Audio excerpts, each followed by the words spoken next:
អ្នកខ្លងមួយសង្គមអំពីវិនិយោគរដ្ឋាភិបាលលោកកិច្ចសន្យាផ្ដល់ដីសម្បត្តិក្នុងតំបន់អភិរក្សសត្វព្រៃព្រៃឡង់ពីក្រុមហ៊ុនស៊ីម៉ង់ KP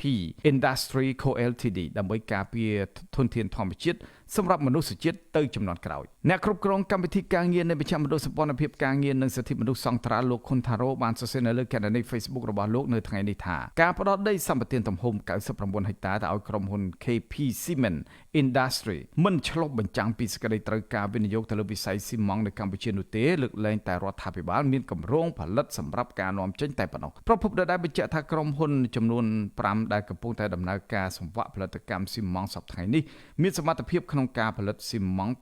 ប្រមាណជិត10លានតោនក្នុងមួយឆ្នាំដែលជាបរិមាណលើសពីតម្រូវការផ្គត់ផ្គង់នៅក្នុងវិស័យឧស្សាហកម្មសំណង់ក្នុងស្រុកនាពេលបច្ចុប្បន្នកាលពីថ្ងៃទី13ខែមករាឆ្នាំ2025រដ្ឋាភិបាលកម្ពុជាបានចេញអនុក្រឹត្យមួយដោយកាត់ជ្រៀលផ្ទៃដីទំហំ99ហិកតាស្ថិតនៅក្នុងដែនជម្រកសត្វព្រៃព្រៃឡង់ស្ថិតនៅក្នុងឃុំបឹងចា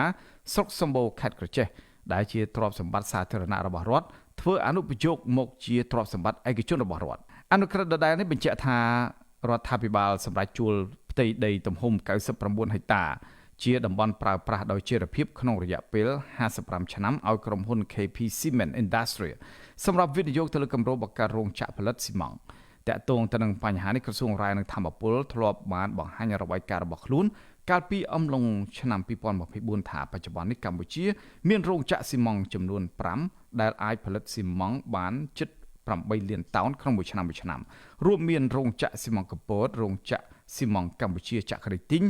រោងចក្រស៊ីម៉ង់ជីបម៉ុងរោងចក្រស៊ីម៉ង់បាត់ដំបងខនស៊ីមែនហើយចុងក្រោយគឺរោងចក្រស៊ីម៉ង់ថៃបន្រុងកាលពីថ្ងៃទី12ខែសភាចលនាមេដាធម្មជាតិសរសេរនៅលើទំព័រ Facebook របស់ខ្លួនដោយប្រកាសគោលចំហមិនគ្រប់គ្រងការផ្ដល់ដីសម្បត្តិ99ហិកតាទៅឲ្យក្រុមហ៊ុន KP Cement Industry នេះជាដាច់ខាត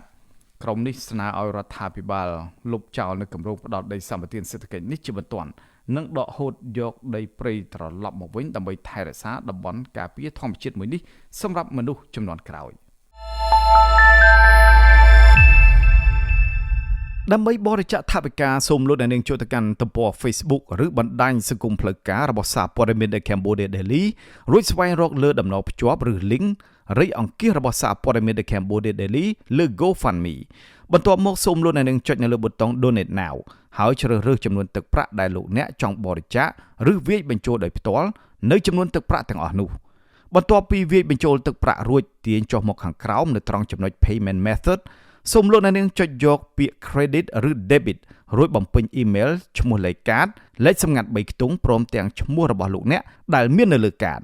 បន្ទាប់មកទៀតត្រូវជ្រើសរើសយកប្រទេសដែលលោកអ្នកកំពុងរស់នៅប្រសិនបើលោកអ្នករស់នៅក្នុងប្រទេសកម្ពុជានៅត្រង់ចំណុច Postal Code សូមបំពេញលេខ